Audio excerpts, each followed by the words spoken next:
Alors vous n'êtes pas sans savoir que le titre pilote est plié. Donc 403 à 340, il ne peut plus.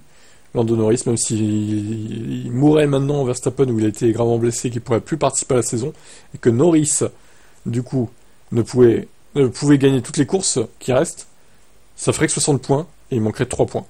Donc c'est terminé pour Lando Norris et les espoirs de titre. Alors, en vrai, c'était terminé dès le Brésil déjà. Alors par contre, Charles Leclerc-Norris, 21 points d'écart. Donc là, il y a peut-être un suspense quand même finalement.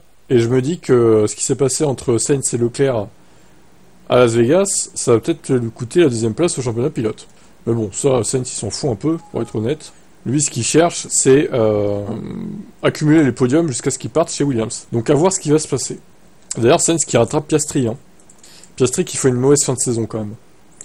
Bon, Russell, malheureusement, il accroît son avance sur Hamilton. Il y a 9 points d'écart entre les deux. Après, c'est pas fini. On verra lequel des deux finit devant l'autre, mais voilà quoi. Perez, lui, dans un no man's land. Il est ridicule. Alonso, il marque plus de points. Hülkenberg et Tsunoda, je pense pas qu'ils en marquent... si, peut-être un ou deux. Mais à mon avis, ça ne bougera pas non plus. Pierre Gasly, Stroll, ça bougera pas. Gasly restera devant Stroll. Alors, en vrai, c'est dommage, Gasly, parce qu'il avait des points à marquer. Même Ocon, le drive-through qu'il a fait à cause de son équipe qui n'était pas prête, c'est des points de gâchés pour Alpine. Alpine, je pense qu'ils peuvent encore marquer 1 ou 2 points supplémentaires.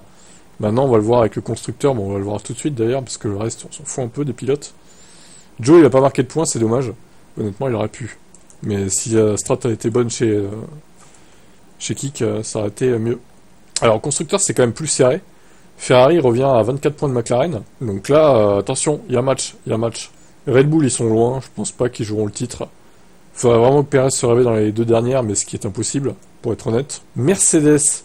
Alors honnêtement, c'est con, Mercedes. S'ils avaient été plus constants, ils auraient pu matcher Red Bull peut-être.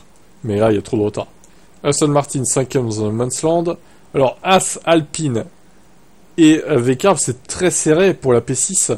Et donc, As a repassé Alpine suite à cette course pour 1 point seulement.